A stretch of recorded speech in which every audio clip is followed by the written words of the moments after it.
bonjour. Comme le rappelait Sarah, aujourd'hui ça fait 1 an que Raif Badawi a été condamné à 10 ans de prison et 1000 coups de fouet pour avoir créé notamment un blog.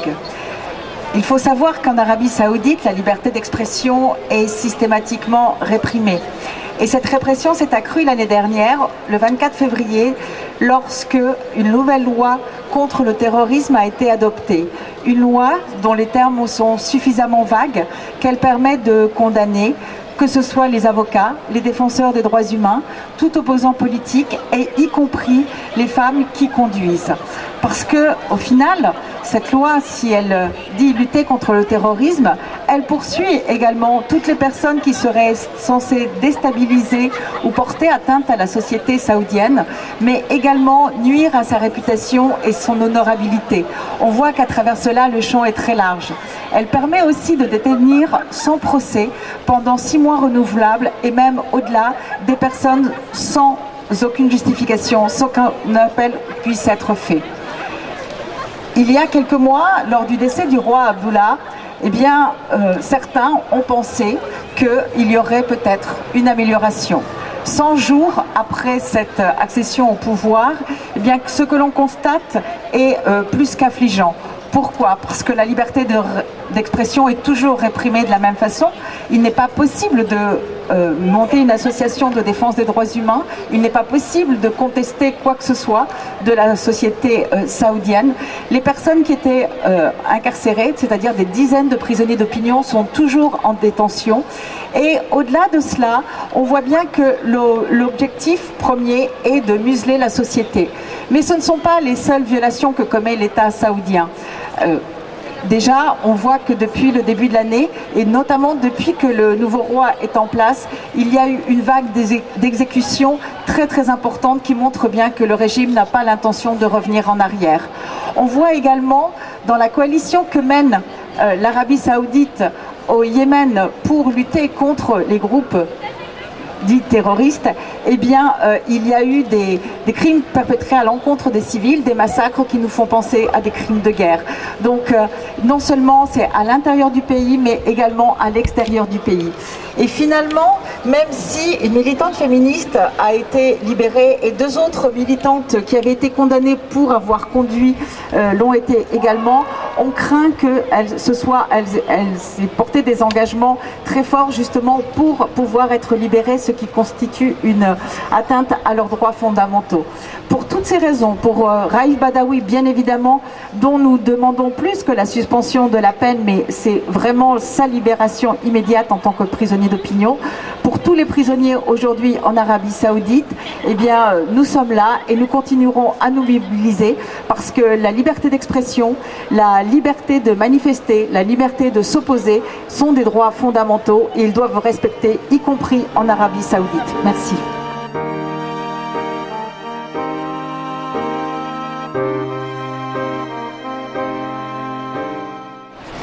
Bonjour, merci à tous. Je voudrais d'abord remercier Amnesty International d'avoir pris l'initiative de ce rassemblement. Aujourd'hui, comme le rappelait justement Amnesty, ça fait tout juste 1 an que Raif Badawi a été condamné à une peine barbare, à une peine d'un autre temps qu'on n'imagine même plus à notre époque. Il est essentiel que nous continuions à nous mobiliser. Pourquoi? Parce que la mobilisation, elle marche. Peut-être pas aussi vite qu'on le souhaiterait. Mais la première séance de flagellation de Raif Badawi n'a pas été suivie par d'autres séances pour l'instant. Il faut continuer à parler de son cas, il faut continuer à faire monter la pression internationale. C'est essentiel. Le pire qui puisse arriver pour les prisonniers d'opinion, pour les journalistes et les blogueurs en prison, c'est qu'on les oublie, c'est qu'on ne parle plus d'eux, c'est qu'on les fasse tomber dans une sorte de prison de l'oubli. Aujourd'hui, il faut vraiment se souvenir que la liberté de l'information, la liberté d'expression est essentielle dans un pays comme l'Arabie Saoudite. Raif Badawi, son seul crime, ça a été de créer une plateforme en ligne où pouvait se dérouler un débat sur l'avenir du pays, sur des idées religieuses, politiques, sociales qui n'ont pas leur place au sein des médias traditionnels saoudiens. L'Arabie Saoudite est classée 164e sur 180 pays dans le classement mondial de la liberté de la presse de Reporters sans frontières. Donc aujourd'hui, continuons notre mobilisation, continuez à signer notre pétition pour demander la libération de Raif, pensons à tous les autres prisonniers d'opinion qui sont à ses côtés. Et surtout, il faut faire monter la pression sur les autorités françaises. Nous avons récemment, Reporters sans frontières, envoyé un courrier à François Hollande pour lui demander de mentionner très clairement le cas de Raif Badawi et de demander sa libération et l'annulation de la peine à laquelle il a été condamné.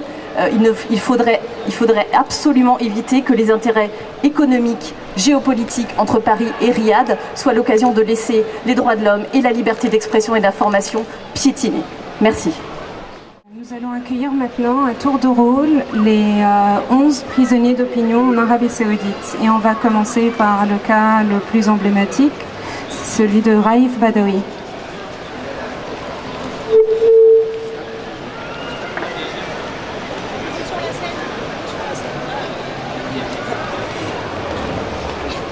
Je m'appelle Raif Badawi. Je suis un blogueur saoudien qui défend la liberté d'expression. Mon histoire s'est fait connaître partout dans le monde. En mai 2014, j'ai été condamnée à 10 ans de prison et 1000 coups de fouet pour avoir créé un forum de discussion en ligne intitulé Saudi Liberal Network, qu'on traduit en français par Libérer les libéraux saoudiens, destiné au débat public. J'ai tenu des propos critiques contre le régime saoudien sur cette plateforme de discussion en ligne. J'y ai demandé la fin de l'influence religieuse en Arabie Saoudite. Pour cela, j'ai été condamnée pour insulte à l'islam. Le 9 janvier 2015, j'ai reçu 50 coups de fouet en public. Après la grande prière du vendredi sur l'esplanade de la mosquée à Jeddah. Selon la sentence, je devrais subir 50 coups de fouet tous les vendredis sur 20 semaines consécutives. Mais la mobilisation internationale a fait plier le régime. La flagellation a été suspendue. Elle peut cependant reprendre à tout moment. Mes 3 enfants et ma femme, Ensaf Haïdar, sont extrêmement mobilisés depuis le Canada. Grâce à eux, le monde s'intéresse aux prisonniers du royaume. Alors que les abus et les violations des droits humains en Arabie Saoudite sont de plus en plus médiatisés, il faut que le monde sache que d'autres activistes sont en prison comme moi. Nous devons tous être libérés. Je m'appelle Mohamed Al-Bajadi. Je suis un homme d'affaires, père de 2 enfants, et l'un des fondateurs de l'ACPRA. J'ai été arrêté à mon domicile le 21 mars 2011 par des agents en uniforme et par des hommes masqués. Chez moi et à mon bureau, tout a été vidé. On m'a confisqué mes livres, mes documents et mon ordinateur portable. Lors de mon procès, je n'ai pas été autorisée à voir mes avocats. L'autorisation légale de me représenter ne leur a pas été accordée. Ils n'ont pas non plus été autorisés à assister aux audiences, alors qu'ils faisaient systématiquement le pied de grue devant le tribunal pendant des heures. Aucun des membres de ma famille n'a été tenu au courant de la date de mon procès. J'ai été déclarée coupable de posséder des livres interdits, d'avoir participé à la création d'une association de défense des droits humains, d'avoir organisé une manifestation avec les familles des prisonniers d'opinion et d'avoir remis en cause l'indépendance judiciaire. Pour cela, j'ai été condamnée à 10 ans de prison. En détention, j'ai fait 7 mois de grève de la faim pour dénoncer les injustices lors de ce procès, mais ils m'ont nourri de force. Je m'appelle Fawzan Al-Arbi. Je suis l'un des cofondateurs de l'ACPRA et son vice-président. J'ai été l'un des avocats de Mohamed Al-Bajadi. Tout au long de son procès, j'ai tenté, en vain, de déposer des recours pour pouvoir exercer mon rôle d'avocat et le défendre, mais cela m'a été interdit. J'ai été arrêtée à l'aéroport le 22 mai 2012, alors que je me rendais à Genève pour participer à une conférence sur les droits humains. Ma peine est passée de 7 à 10 ans de prison lorsque j'ai fait appel en 2014. J'aurais en effet rompu mon allégeance au roi, en lançant des appels à manifester. Avant de connaître le verdict de ma peine, on m'a interdit d'utiliser les réseaux sociaux et de fréquenter des gens. Je m'appelle Sheikh Sulaiman Al-Rashoudi. Juge et avocat, je suis l'ancien président de l'ACPRA. J'ai été arrêtée de nombreuses fois au cours de ma vie. Je fais partie de ceux qu'on a appelés les réformistes de Jeddah, un groupe de 9 avocats. Nous avons été déclarés coupables d'avoir créé une organisation secrète qui financerait le terrorisme et blanchirait de l'argent. Mes collègues avocats et moi-même avons été condamnés de 5 à 30 ans de prison. J'ai été arrêtée quelques heures seulement après avoir donné un cours magistral sur la possibilité légale de manifester pacifiquement. J'ai été condamnée à 15 ans de prison, assortie de 15 ans d'interdiction de voyager. Les peines de mes collègues, les 8 autres avocats, vont de 30 ans de prison. J'ai déjà passé 10 ans en prison en raison de son engagement pacifique. J'ai 78 ans et malgré mon vieil âge, je dois partager une cellule de 5 mètres sur 6 avec 4 autres détenus. Je m'appelle Abdulkarim Al-Khoder. Je suis l'un des membres fondateurs de l'ACPRA. J'ai été professeur de droit comparé à la faculté de jurisprudence islamique jusqu'à ce qu'on me force à démissionner à cause de mon activisme. Il m'est interdit de voyager depuis 2010. Lors de la 4e audience de mon tribunal, le 24 avril 2014, j'ai été arrêtée car j'ai refusé d'entrer dans la salle du tribunal. Rendez-vous compte, le juge avait arbitrairement refusé l'accès des lieux aux femmes. J'ai été condamnée à 8 ans de prison, peine assortie de 10 ans d'interdiction de voyager car j'aurais offensé la justice. Finalement, ma peine a été annulée en appel car il a été estimé qu'un différend d'ordre personnel m'opposait au juge. Malgré tout, je suis toujours derrière les barreaux. Je m'appelle Abdullah Al-Hamid. J'ai 66 ans et 8 enfants. Je suis également l'un des membres fondateurs de l'ACPRA. Je suis avocat. Depuis 20 ans, je rêve à plus de dignité humaine. Mais les autorités m'en font voir de toutes les couleurs. J'ai été emprisonnée 6 fois. J'ai perdu mon emploi de professeur à l'université et je suis devenue sourde d'une oreille. Avant d'être mis en prison pour la 7e fois en 20 ans, j'ai tweeté « Prison is a victory for our project. From our cell, we will light candles. » La prison est une victoire dans notre lutte. Depuis nos cellules, nous allumerons des bougies.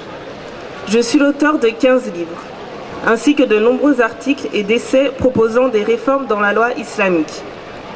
J'écris également des poèmes et ai publié 7 recueils de poésie qui parlent de justice et des révolutions. En 2013, j'ai été condamnée à 11 ans de prison, assortie de 11 ans d'interdiction de voyager pour désobéissance à l'encontre de souverains. Je m'appelle Abdulharam Al-Hamid.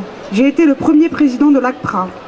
En avril 2014, j'ai été emprisonnée après avoir co-signé une déclaration demandant que le ministre de l'Intérieur soit jugé pour ses politiques destinées à supprimer les libertés publiques. Je n'ai pas été inculpée, je n'ai pas eu le droit à un procès. En détention, je suis victime de mauvais traitements depuis que je suis en détention. Je m'appelle Omar Al-Saïd, j'ai 22 ans.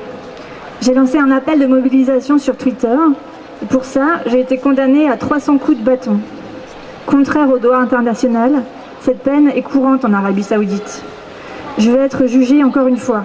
Mais cette fois-ci, ce sera devant le tribunal spécial en charge des délits terroristes. Je m'appelle Fadel Mohamed Al-Kartani. J'ai 46 ans, je suis père de 4 enfants et je suis aussi l'un des 9 fondateurs de l'ACPRA. Je suis professeur d'économie et je milite activement pour l'indépendance des femmes, notamment pour qu'elles puissent conduire seules, car cela leur est aujourd'hui toujours interdit. En juin 2011, j'ai publié ceci sur mon compte Twitter. Ma femme, Maha et moi revenons tout juste d'une belle promenade en voiture de 45 minutes, et c'est elle qui en a été la conductrice dans les rues de Riyad. À l'ACPRA, je me suis occupée de dossiers de détenus et j'ai aidé leurs proches à mieux comprendre et défendre leurs droits. En 2008, nous avons lancé une grève de la faim avec 20 activistes pour réclamer des conditions de détention acceptables et des procès équitables.